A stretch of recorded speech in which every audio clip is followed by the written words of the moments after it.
जयशंकर प्रसाद 30 जनवरी 1879, 15 नवंबर 1947 हिंदी कवि, नाटककार, कहानीकार, उपन्यासकार तथा निबंध लेखक थे। वे हिंदी के छायावादी युग के 4 प्रमुख स्तंभों में से एक हैं। उन्होंने हिंदी काव्य में एक तरह से छायावाद की स्थापना की, जिसके द्वारा खड़ी बोली के काव्य में न केवल कामनीय माधुर्य की रससिद्ध धारा प्रवाहित हुई, बल्कि जीवन के सूक्ष्म एवं व्यापक आयामों के चित्रण की शक्ति भी संचित हुई और कामायनी तक पहुंचकर वह काव्य प्रेरक शक्ति काव्य के रूप में भी प्रतिष्ठित हो गया। बाद के प्रगतिशील एवं नई कविता दोनों धाराओं के प्रमुख आलोचकों ने उसकी इस शक्तिमत्ता को स्वीकृति दी। इसका एक अतिरिक्त प्रभाव यह भी हुआ कि खड़ी बोली हिंदी काव्य की निर्विवाद सिद्ध भाषा बन गई। जयशंकर प्रसाद का जन्म माघ शुक्ल दशमी संवत 1946 तदनुसार 30 जनवरी 1890 ई दिन गुरुवार को काशी में हुआ।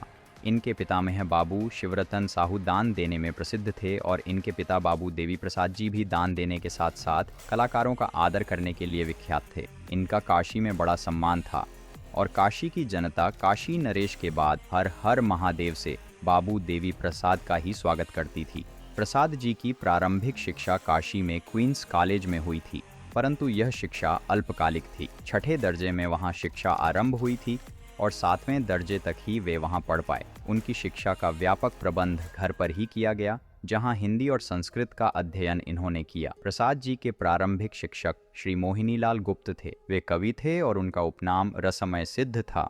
शिक्षक के रूप में वे बहुत प्रसिद्ध थे। चेतगंज के प्राचीन दलहट्टा मोहल्ले में उनकी अपनी छोटी सी बाल पाठशाला थी। रसमय सिद्ध जी ने प्रसाद जी को प्रारंभिक शिक्षा दी तथा हिंदी और संस्कृत में अच्छी प्रगति करा दी। प्रसाद जी ने संस्कृत की गहन शिक्षा प्राप्त की थी। उनके निकट संपर्क में रहने वाले 3 सुधी व्यक्तियों के द्वारा 3 संस्कृत अध्यापकों के नाम मिलते हैं।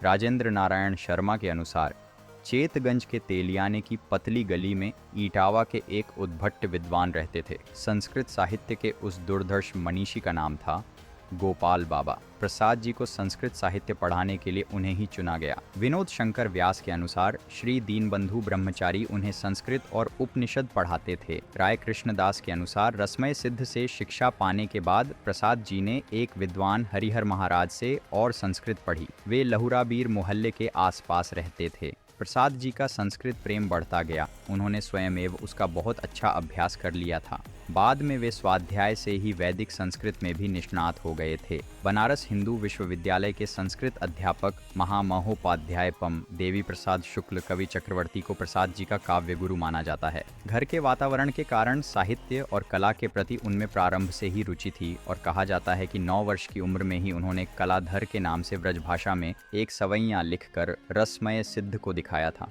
उन्होंने वेद, इतिहास, पुराण तथा साहित्य शास्त्र का अत्यंत गंभीर अध्ययन किया था। वे बाग बगीचे तथा भोजन बनाने के शौकीन थे और शतरंज के खिलाड़ी भी थे। वे नियमित व्यायाम करने वाले, सात्विक खानपान एवं गंभीर प्रकृति के व्यक्ति थे। इनकी पहली कविता सावक पंचक सन 1906 में भारतेंदु पत्रिका में कलाधर नाम से ही प्रकाशित हुई थी। वे नियमित रूप से गीता पाठ करते थे, परंतु वे संस्कृत में गीता के पाठ मात्र को पर्याप्त न मानकर गीता के आशय को जीवन में धारण करना आवश्यक मानते थे। प्रसाद जी का पहला विवाह 1909 ई में विंध्यवासिनी देवी के साथ हुआ था। उनकी पत्नी को क्षय रोग था। सन 1916 ई में विंध्यवासिनी देवी का निधन हो गया।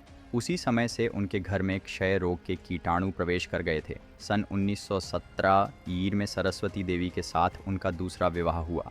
दूसरा विवाह होने पर उनकी पहली पत्नी की साड़ियों आदि को उनकी द्वितीय पत्नी ने भी पहना और कुछ समय बाद उन्हें भी क्षय रोग हो गया और 2 ही वर्ष बाद 1919 ईयर्ड में उनका देहांत भी प्रसूतावस्था में क्षय रोग से ही हुआ। इसके बाद पुनः घर बसाने की उनकी लालसा नहीं थी, परंतु अनेक लोगों के समझाने और सबसे अधिक अपनी भाभी के प्रतिदिन के शोकमय जीवन को सुलझाने के लिए उन्हें बाध्य होकर विवाह करना पड़ा। सन 1919 ई में उनका तीसरा विवाह कमला देवी के साथ हुआ।